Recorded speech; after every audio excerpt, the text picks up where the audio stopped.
Good morning. How are you today? May the Lord be with each of us as we begin our day. Let's continue to talk about temperance, shall we? In Philippians 1, verse 20, Paul said something very interesting. According to my earnest expectation and my hope, that in nothing I shall be ashamed, but that with all boldness, as always, so now, also Christ shall be magnified in my body, whether it be by life or by death. Could we say, like Paul, that in nothing we will be ashamed, but that Christ will be magnified in our body? It's something for us to think of.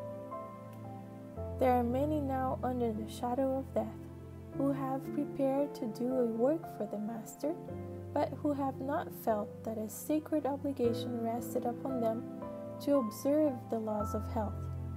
The law of the physical system are indeed the laws of God, but this fact seems to have been forgotten. Some have limited themselves to a diet that cannot sustain them in health. They have not provided nourishing foods to take place of the harmful items, and they have not considered that tact and ingenuity must be exercised in preparing food in the most healthful manner. There are many in the world who indulge destructive habits. Appetite is the law that governs them, and because of their wrong habits, their moral senses is clouded, and the power to discern sacred things is to a great extent destroyed. But it is necessary for Christians to be strictly temperate. They should place their standard higher. The temperance in eating, drinking, and dressing is essential. Principles should rule instead of appetite or desires. It means much to be true to God. He has a claim upon all who are engaged in His service. He desires that mind and body be preserved in the best condition of health, every power and gift under the divine control, and that they should be as vigorous as careful and strict temperance habit can make them. If we can arouse the moral sensibility of our people on the subject of temperance, a great victory will be gained. Temperance in all things of this life is to be taught and practiced.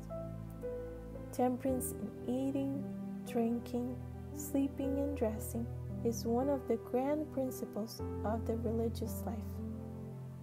Truth brought into the sanctuary of the soul will guide in the treatment of the body.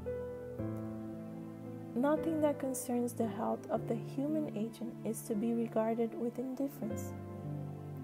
Our eternal welfare depends upon the use we make during this life of our time, strength, and influence.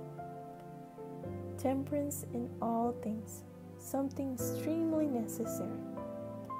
Many of us do not consider that we need to arouse our moral sensibilities on the subject of temperance. When we become temperate as a people, we will have victory over many of the problems we now face.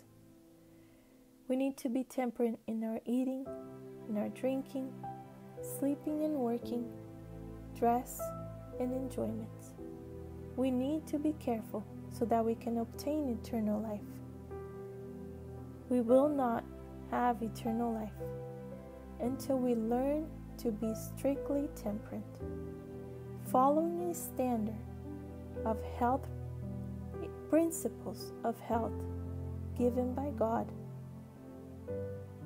God desires that our spirit and our body be preserved in the very best possible way. May God help us to not be ashamed, knowing that Christ will be magnified in our body. Until tomorrow, have a blessed day.